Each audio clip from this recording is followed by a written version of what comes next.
Grécia Antiga. O berço da civilização ocidental. Por mais de 1000 anos, esse povo forte e carismático desenvolveu os mais avançados feitos tecnológicos que o mundo já vira.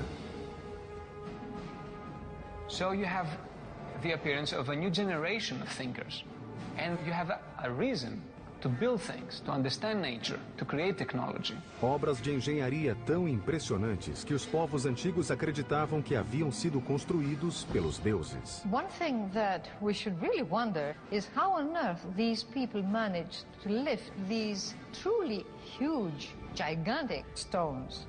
Essas maravilhas tecnológicas foram estimuladas por líderes cuja sede de grandeza uniu um povo e os lançou às alturas de um império.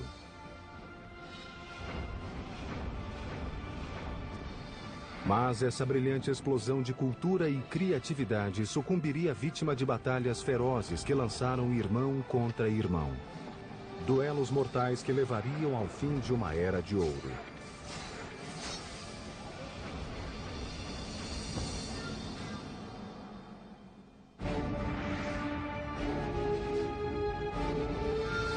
Construindo um Império, Grécia. Setembro de 480 a.C. Amanhecia na ilha de Salamis e sobre o estreito canal que a separava da Grécia. O mar calmo não dava sinais da grande batalha que estava prestes a começar ali. Mas no fim do dia o Mediterrâneo estaria vermelho, tinto de sangue. Em jogo, nada menos do que o futuro e a independência da Grécia, um país de ilhas e cidades-estados que estava fora do alcance do maior império do mundo conhecido, a Pérsia.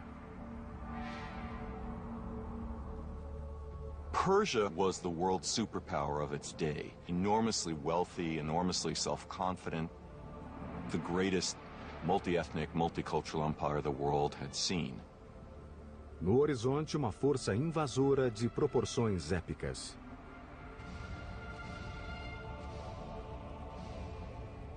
...700 navios com 150 mil guerreiros determinados a anexar a Grécia ao seu império. Mas um grego estava alerta e pronto para a batalha. Seu nome, Temístocles, um almirante e político ateniense que há anos se preparava para esse momento.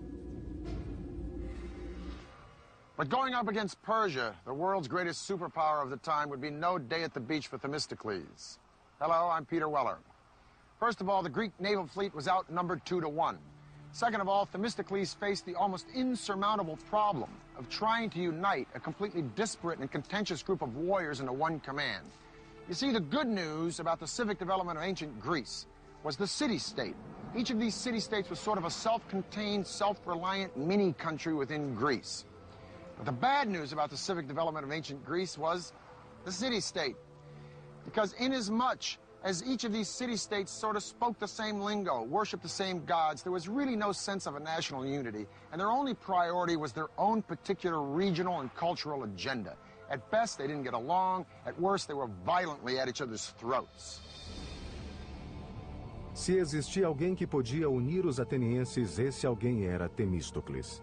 Um homem que não vinha da aristocracia e não se envergonhava que seus conterrâneos soubessem disso. He was always an outsider, and he saw himself as an outsider, and he prided himself on his lack of polish. He said that he might not know how to tune a lyre or to sing well, but he knew all you needed to know to make a city great and free. Não era a primeira vez que Temístocles enfrentava os persas. 10 anos antes, uma força persa menor invadira a Grécia pela primeira vez e lutara contra os atenienses e seus aliados na cidade de Maratona. Agora Temístocles levaria aquela experiência para Salamis e concentraria sua estratégia em uma falha que ele detectara na máquina de guerra persa, a marinha. He understood that the water was not the Persians' natural element. Persia was a land power. In fact, Persian religion considered salt water to be demonic.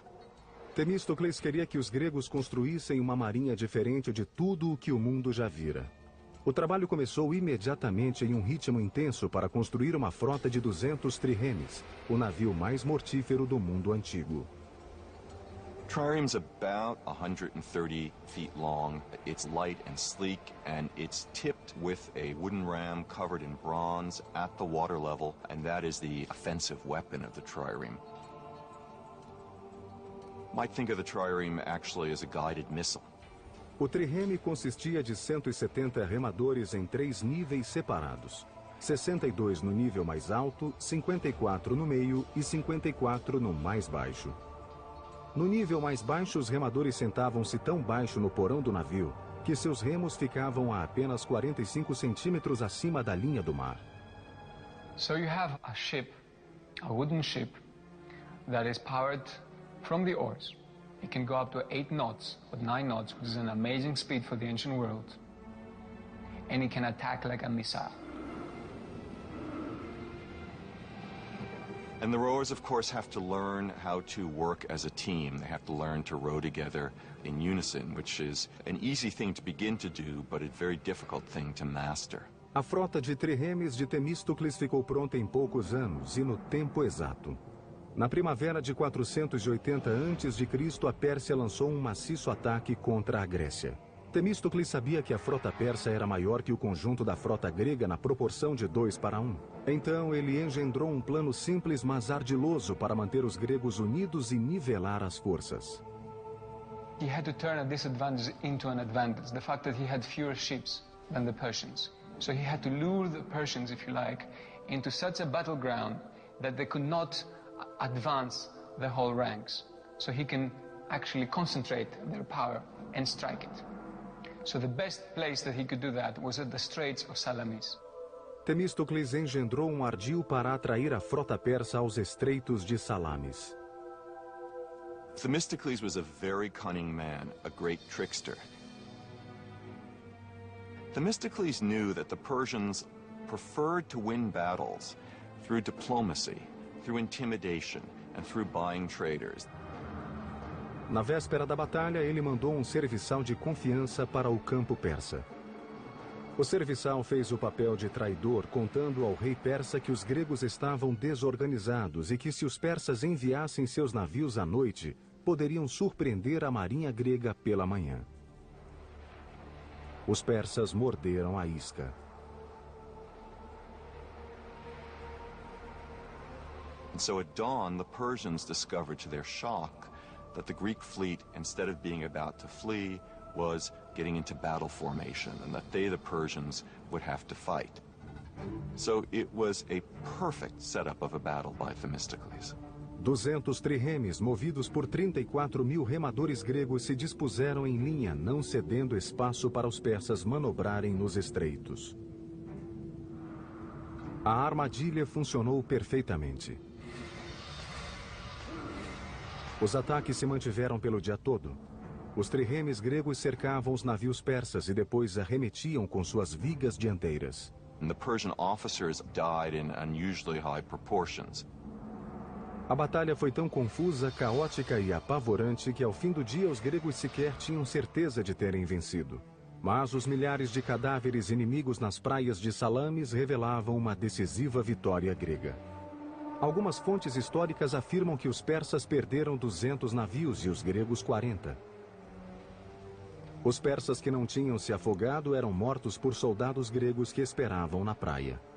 Had the Greeks not won the Battle of Salamis, the Greek civilization, or ancient Greece, its values that we all share in our today's world, may never have been there. Após a formidável vitória em Salamis, Temístocles foi aclamado herói. Mas suas ambições pessoais começaram a fazer crescer o ódio de seus muitos inimigos políticos. Foi só uma questão de tempo até que a cólera da Assembleia transbordasse.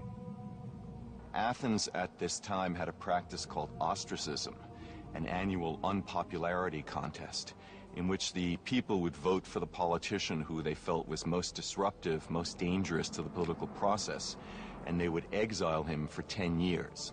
Em 471 a.C., Temístocles foi condenado ao ostracismo. Por uma assombrosa ironia, foi obrigado a pedir abrigo ao inimigo que tanto se esforçara para derrotar. ele nunca mais viu Atenas.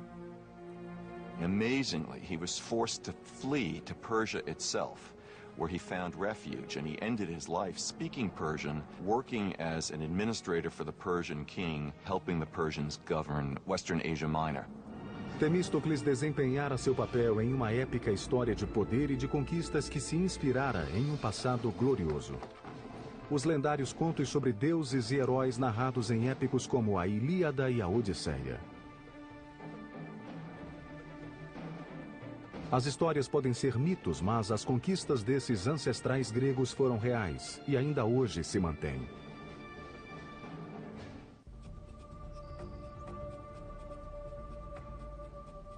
Por volta de 1300 a.C., um povo que falava uma forma antiga da língua grega habitou grandes porções da Grécia. Eles eram conhecidos como micênios e durante anos suas guerras e escândalos, proezas e conquistas foram matéria-prima de lendas e estabeleceram os alicerces da civilização grega.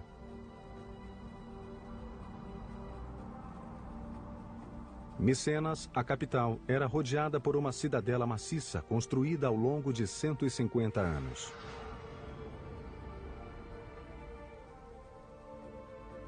De acordo com o mito, nesta cidade os micênios foram liderados por um rei chamado Agamenon, cujas lutas épicas foram registradas pelo poeta Homero no século VIII a.C. em duas das narrativas mais famosas da história, a Ilíada e a Odisseia. So, the Iliad was something like the Bible for ancient Greeks. It contained a moral story.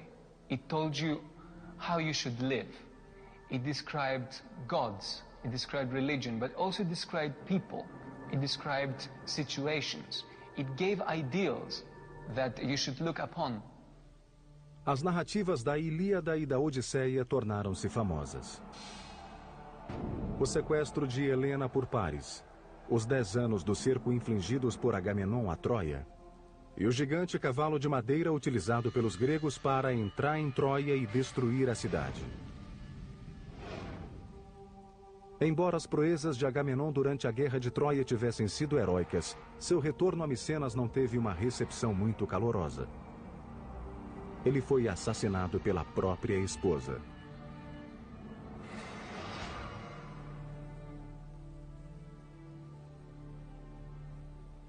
Scholars have debated for centuries whether or not Homer actually penned the Iliad and the Odyssey, or whether he just collected the folk tales of song, or whether he had anything to do with them at all.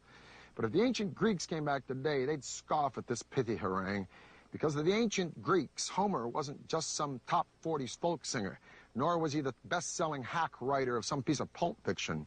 Homer was an historian. And these legends weren't the bedtime stories to be whispered to the kiddies before the oil lamps were blown out. These were accountable facts.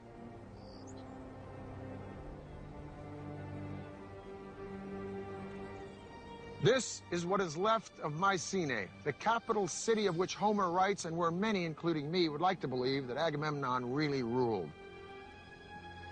These ruins show us that not only were these early Greeks master builders, but they were capable of some amazing engineering feats.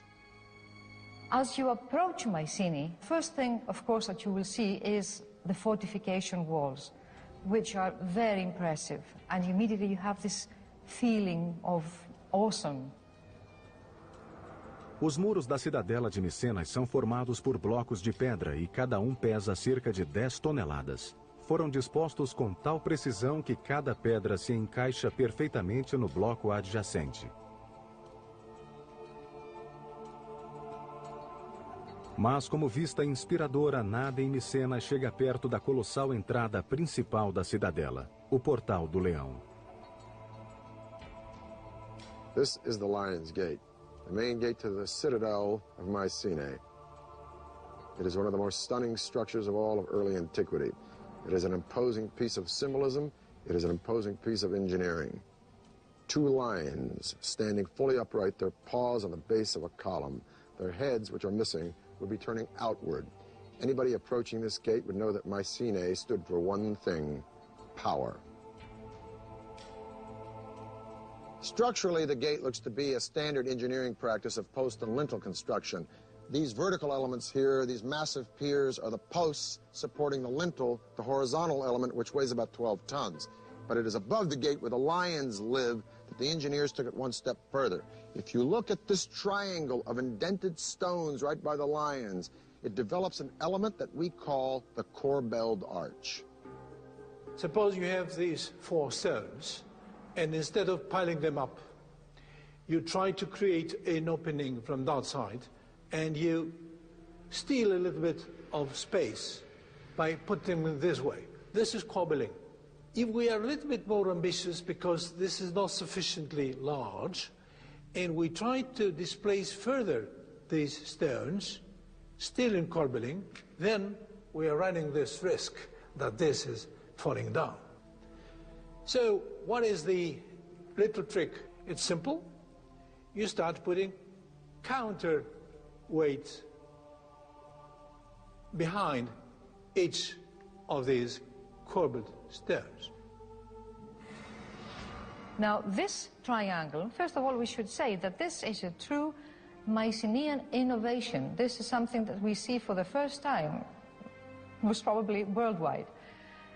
So in that sense, we are looking at something that's very innovative, very new. Os engenheiros micênios levaram o arco avançado passo além. Eles aplicaram a ideia para criar um revolucionário espaço interior com uma cobertura chamada abóboda. A cobertura era utilizada em apenas um tipo de construção: túmulos. Como os egípcios, os micênios construíram estruturas extraordinárias para abrigar seus líderes mortos.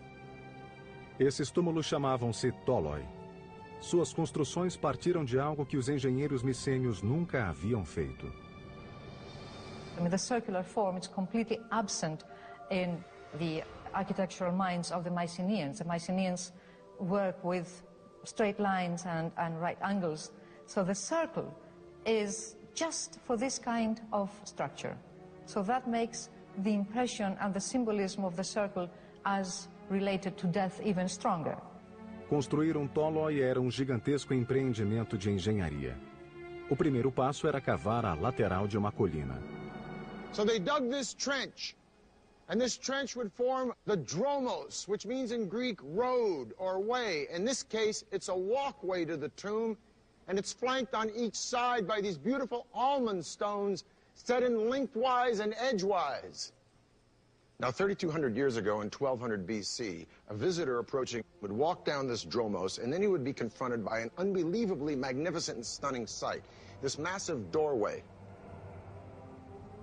The doorway would be flanked by 2 fantastic columns carved out of solid green marble with zigzag and spiral designs going all the way up. Each one of these massive stones is 2.5 feet tall, and there are 33 rings of these stones laid out in a conical shape. Now, each layer of stone is laid over the lower one in a sort of protruding fashion. That's what we mean by the corbelled style. And then they're shaved down to make it all very smooth. In order for this structure to be stable, you need a constant pressure from outwards inwards, very much like a barrel where you need this band, this metallic band around to keep the rings together. This pressure comes from the addition of earth. As they build, they add earth from around, and quite a lot of earth, and there comes a point when they have finished the beehive structure inside. At the same time, they have built a whole earthen mound on top. Por volta de 1100 anos antes de Cristo, essa civilização grega se desintegrou e desapareceu repentina e misteriosamente. There's lots of theories about that. I think the most dominant one is new tribes, new barbarian tribes came from the steppes, and they attacked the civilizations of Egypt, they attacked the civilization of Mesopotamia, causing disruption in the trade routes. That became their fall. Com a queda de Micenas, a Grécia entrou na Era das Trevas. Por 4 séculos, sua cultura caiu em profundo torpor. Então, no 8º século antes de Cristo, as cidades-estados autonomamente começaram a se desenvolver e a florescer. cada qual forjando sua própria identidade e competindo por superioridade econômica, militar e tecnológica. Uma ilha grega em particular, Samos, veria a construção de um dos feitos de engenharia mais impressionantes do mundo antigo, movendo montanhas para levar água ao povo.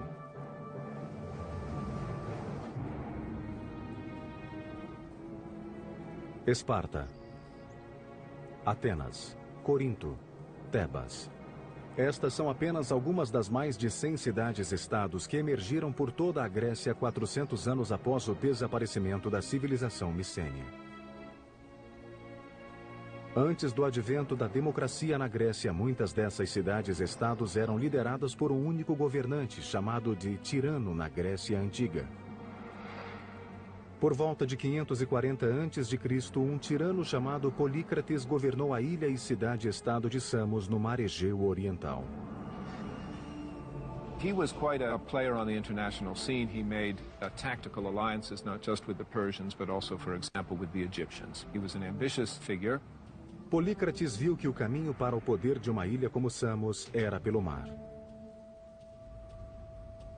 Ele construiu uma frota de 100 triremes, aterrorizando as cidades-estados vizinhas e taxando navios que passavam pela região.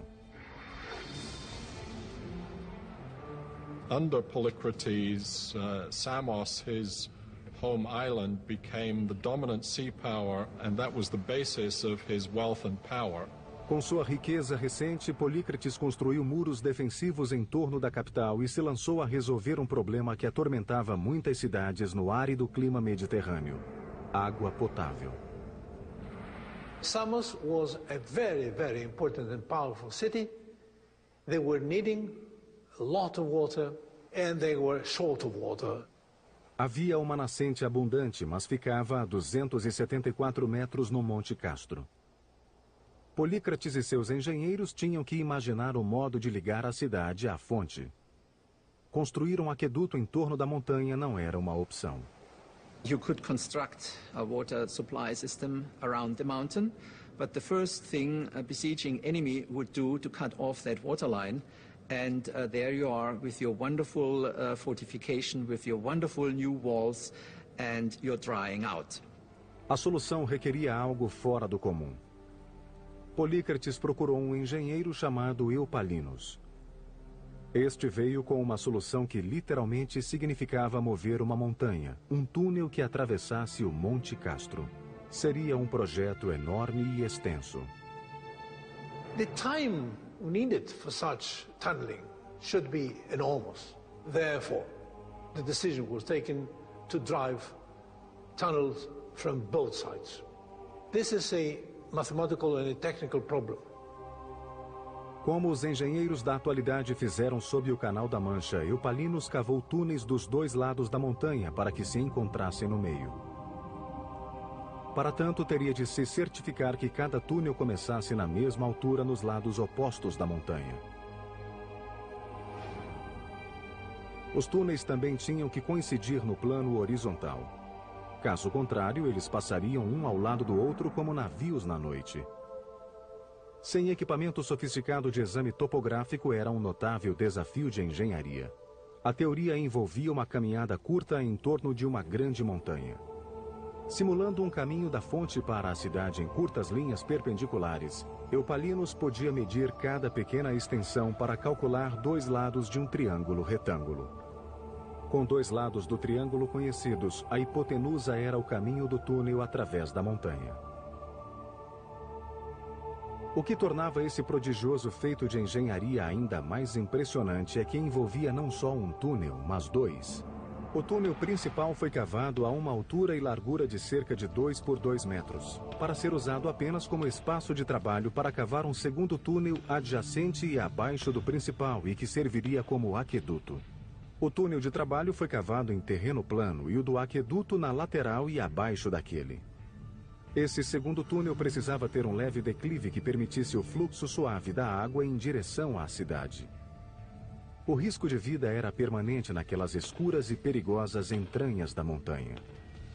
Once they were in the mountains, the difficulties must have been paramount because rock may be moving in unpredictable ways. Water may all of a sudden splash up and cause havoc. This was probably a constant danger. Apart from that, it was dark and needed to be illuminated, and you needed to constantly know where you are in order to keep your line straight. Após pequenos ajustes, as duas equipes se encontraram na metade do caminho, quase que exatamente onde Eupalinos originalmente determinara.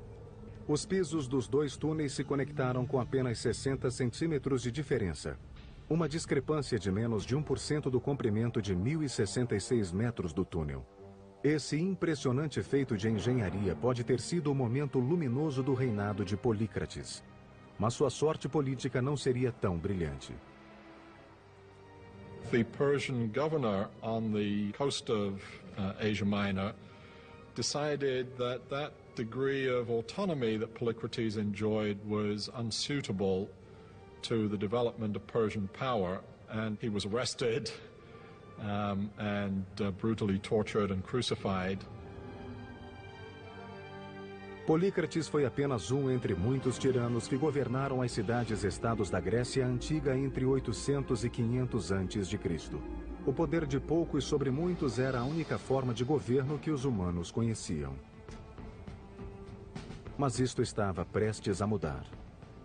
A cidade-estado de Atenas mudaria o curso da história. O líder visionário que faria isso acontecer se chamava Péricles. Seu legado seria um monumento eterno da Acrópole ateniense que se ergueu acima das nuvens. Um impressionante exemplo de precisão de engenharia chamado Partenon. Em 480 a.C., quando Temístocles derrotou os persas na Batalha de Salamis, ele salvou não só Atenas, mas também sua jovem democracia que nascera há 25 anos. Para Atenas, a época do governante único acabara.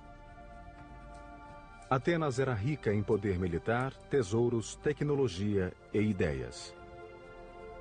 Estava pronta para sua época de ouro e um homem a conduziria até lá. Seu nome era Péricles, um intelectual democrata e esclarecido que apoiava as artes. Mas Péricles também expandiria o poder ateniense através de outros meios, inclusive ameaças, suborno e força bruta. Pericles came from one of the old aristocratic families of Athens, so he came from the kind of family background in which a career of political and military leadership was expected.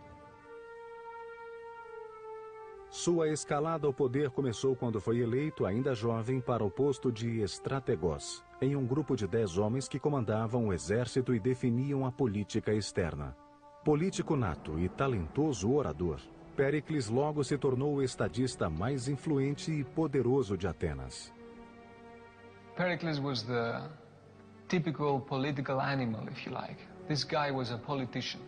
He was able to speak and convince. He was completely dedicated to what he did. Péricles tornou-se líder de Atenas em 461 a.C. Graças à frota de triremes que Temístocles construíra, a marinha ateniense manteve-se insuperável no Mediterrâneo Oriental. Mas, apesar da derrota do Império Persa em Salamis, sempre pairava a ameaça de uma outra invasão. Em 478 a.C., Atenas e as cidades-estados do Egeu formaram uma aliança de defesa mútua chamada Liga de Delos, a versão da OTAN do mundo antigo. By 450 BC, Athens has become the undisputed leader of the Delian League, which is nothing more than a money faucet for the city-state. But Pericles, as undisputed leader of Athens, finds ways to put this money to the best possible use by building massive public structures that best reflect the grandeur and magnificence of Athens. Now, legend has it that Poseidon, god of the sea, and Athena, goddess of wisdom, each came to the Acropolis to compete for the patronage of the city, the outcome to be decided by the inhabitants. Poseidon struck the ground with his trident, and up popped a spring. Athena struck the ground with her spear, and up came an olive tree, which not only suggested sustenance for the Greeks, but a possible outlet for a commercial venue. Thus, Athena became the patron goddess of the city. Over the centuries, there were several temples to Athena, most of them destroyed. But we leave it to Pericles to give the world the most remarkable piece of architecture in all of Greek antiquity, the Parthenon. Péricles decidiu reconstruir o Partenon na Acrópole, usando as fundações de um antigo templo de Atena. Foram necessários milhares de trabalhadores e hábeis artesãos para criar esse templo magnífico.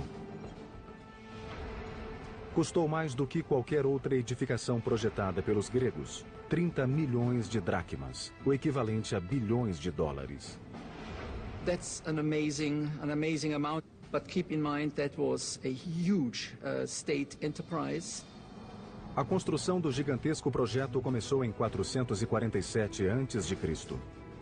O Partenon deveria ter 2/3 de um campo de futebol. Suas dimensões externas, 70 metros de comprimento por 31 de largura. O primeiro desafio foi retirar o mármore de uma pedreira na montanha, a 16 quilômetros. Ao todo, seriam necessárias 30.000 toneladas da delicada pedra branca. Na pedreira, os trabalhadores usavam as fendas naturais para retirar da montanha blocos gigantescos de mármore. The first step is to locate these cracks and calculate if this piece of marble is sufficient for my specific purpose. The second step is to put within these cracks both horizontal cracks and vertical cracks, wedges, iron wedges. Why? Because an enormous energy was given by hammering all these wedges simultaneously, so that the brittleness of the material makes further cracking. Com os blocos gigantes prontos, grupos de homens usavam alavancas, cordas e roldanas para manobrar o mármore e prepará-la para o transporte até a Acrópole. Acidentes eram frequentes. There was an enormous risk that this big block would slide further on, killing people underneath. Cortar e transportar o mármore da montanha foi apenas metade da batalha na construção do Partenon. Os engenheiros agora tinham que responder à questão: como levantar aqueles monstros de mármore de 10 toneladas e erigir o maior templo que o mundo já vira? Julho de 447 a.C. A construção de um magnífico templo começou na Acrópole ateniense. O Partenon era o grande projeto de Péricles, um líder dinâmico e ambicioso que levaria Atenas a uma idade de ouro jamais vista na Grécia Antiga. It was a statement. We are the most powerful city. We are the cauldron of democracy and free thinking. We have the best people, we have the best army, the best navy, we are the leaders. O Partenon diferia da maior parte dos templos da época, que consistia de uma construção hexastilo com pórtico de 6 colunas e 13 colunas laterais. O Partenon seria um octoestilo com 8 colunas por 17. That makes the building very different because they all have basically the same proportions. When you make them larger, you simply scale up everything. To make it wider was to give it an extra dimension. As colunas forneciam o apoio principal para a estrutura. Cada coluna consistia de 11 tambores empilhados uns sobre os outros. Como eram esculpidos, se encaixavam perfeitamente quando colocados em coluna. Para isso, o topo de cada tambor era dividido em 4 círculos concêntricos, com cada anel aplainado ou não, dependendo da intensidade necessária de fixação para se encaixar com o tambor seguinte. No centro de cada tambor, os pedreiros abriram um entalhe retangular de 15 centímetros de área e de 7 a 10 centímetros de profundidade. Depois, os carpinteiros inseriam cavilhas nos entalhes que serviam para alinhar e centralizar com o tambor de cima. O desafio seguinte era levantar os pesadíssimos tambores, sobretudo os das seções mais altas. Uma única coluna do Partenon pesa entre 63 e 119 toneladas. A crane is an extremely simple device. You have just a boom, and then you have a series of pulleys, which, as we know, just give you the possibility of taking up a weight of, say, 10 tons by pulling down only 100 kilos. Os engenheiros prendiam a pedra no guindaste de várias maneiras. O método mais utilizado era amarrar a ponta da corda na parte superior de um gancho de metal em S, firmar as cordas mais curtas na parte inferior do gancho e laçá-las em pequenos botões que eram deixados em bruto no mármore precisamente com esse objetivo. Normalmente eram deixados 4 botões no tambor ou no bloco de pedra, distribuindo uniformemente a força necessária para içar o objeto. As paredes dos espaços interiores deveriam ser colocadas com muita precisão, pois os construtores gregos não usavam argamassa. Para manter unidas as extremidades de cada bloco, os construtores cavavam as laterais com um desenho em T duplo. Depois inseriam bastões de ferro para mantê-los unidos. Com as colunas e os blocos em posição, os botões utilizados para içá-los eram tirados e as marcas aplainadas. There's a saying that there are no straight lines in the Parthenon. Now, what's meant by this is that the architects incorporated a series of sort of optical illusions when they built it. It starts with the stairs, goes up through the columns, all the way up to the top of the building, the pediment, that triangular element at the top. So let's take a look at the stairs. They seem to be straight, but no, closer look, they bow in the center and they go back down at the end.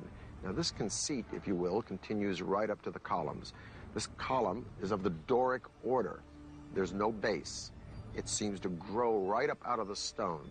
Each column has 20 flutes, which makes the column sort of undulate as you look around it. And then the column bows out in the center and bows back up at the top. This is a process called entasis. Such long lines, which are more or less at the level of your horizon, tend to curve. So in order to extinguish this effect, they curve them the other way. So the result, again, is more harmonious and you see it as being straight. Because if it was all straight, perfect, right angles, then you will see it like that.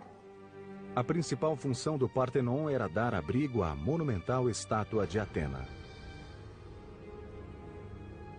Parthenon was an extremely expensive building, but the statue inside of it was almost equal in cost to the building itself, if not even more expensive. Athena's statue was about 10, 11 meters high. That means 32, 35 feet or so. And it was of the materials gold and ivory. Centenas de escultores criaram figuras que pareciam vivas, o que demonstra que havia talento não só na construção. O trabalho mais famoso na decoração do templo é o friso que corre nas paredes internas. Foi esculpido em baixo relevo, com as figuras muito próximas do plano de fundo. Retrata a Panateneia, uma celebração à deusa Atena realizada a cada 4 anos. What survives on the site of the Parthenon today are the white marble remains of the building. In antiquity, not only the sculptures, but also many other parts of the building were richly decorated with paint. Porém, nem todos os cidadãos ficaram encantados com o Partenon. Alguns consideravam um projeto de estimação de Péricles horrível e um simples monumento à sua própria glória. Now, many Athenians hated the Parthenon, the temples. They thought it was disgusting. They thought it was terrible. Plato didn't like it at all. For many Athenians, when they saw in their holiest of holies, if you like, those new buildings coming up, buildings that had incorporated novelties, buildings that were making a break from the past. Os murmúrios de descontentamento em Atenas não se limitavam ao Partenon. Como Péricles continuava a expandir o domínio de Atenas, seus rivais começaram a conspirar contra ele. Em pouco tempo, começaram a lançar ataques aos seus aliados. No topo da lista estava uma mulher bonita e culta chamada Aspásia, membro da elite da casta hetera e companheira de Péricles. Hetairai were high-class courtesans, often compared, for example, to geishas in Japanese culture. Hetairai moved in the top circles in Athenian and Greek cultural life. Em Atenas, as mulheres deviam se submeter ao domínio dos homens, mas Aspásia era a exceção à regra. Péricles a tratava como igual, e sua companheira rapidamente se tornou parte da elite ateniense. But they became a well-known couple, and to the sort of astonishment and some scandal of the Athenian people, Pericles was even to be seen actually kissing Aspasia publicly. And of course, public displays of affection were not anything that one expected to see in classical Athens. Em 432 a.C., após quase 15 anos de construção, o Partenon foi finalizado. Essa homenagem a Atena fez o que Péricles queria: divulgar o poder de Atenas para o mundo. Ironicamente, a supremacia que o Partenon simbolizava já estava em declínio. E Esparta, o inimigo de longa data de Atenas, em ascensão.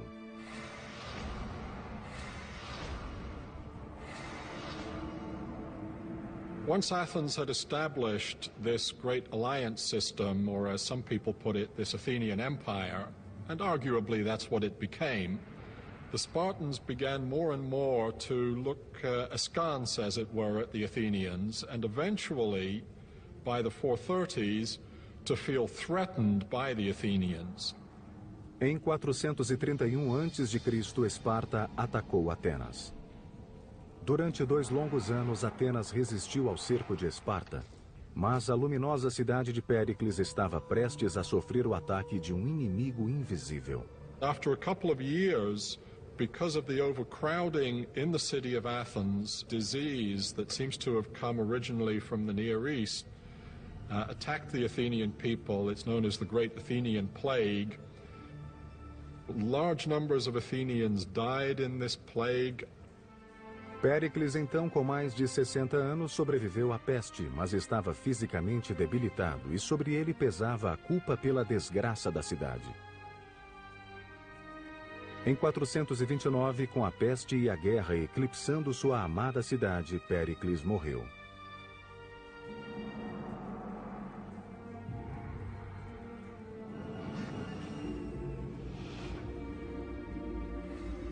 O conflito sangrento entre Atenas e Esparta, conhecido como a Guerra do Peloponeso, continuou por mais 25 anos. Até que em 404 a.C., Atenas sucumbiu. With the end of the Peloponnesian War, the time of Pericles and the dominance of Athens was over. Great marvels of Greek culture and Greek engineering would live on. And the irony was that the two men, the two purveyors of the fantastic legacy of classical age of Athens, were not Athenians at all. The names of these two men would be synonymous not only with conquest, but with Hellenism, the spreading of the Greek ideal of culture and value throughout the world, right on up to our own modern day. These two men were Philip II of Macedonia and his son, a man who would be the envy of every single general and emperor from Julius Caesar to Napoleon to George Patton.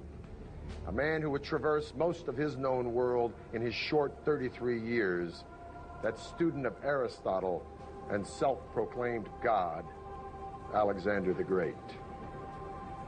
I'm Peter Weller for the History Channel.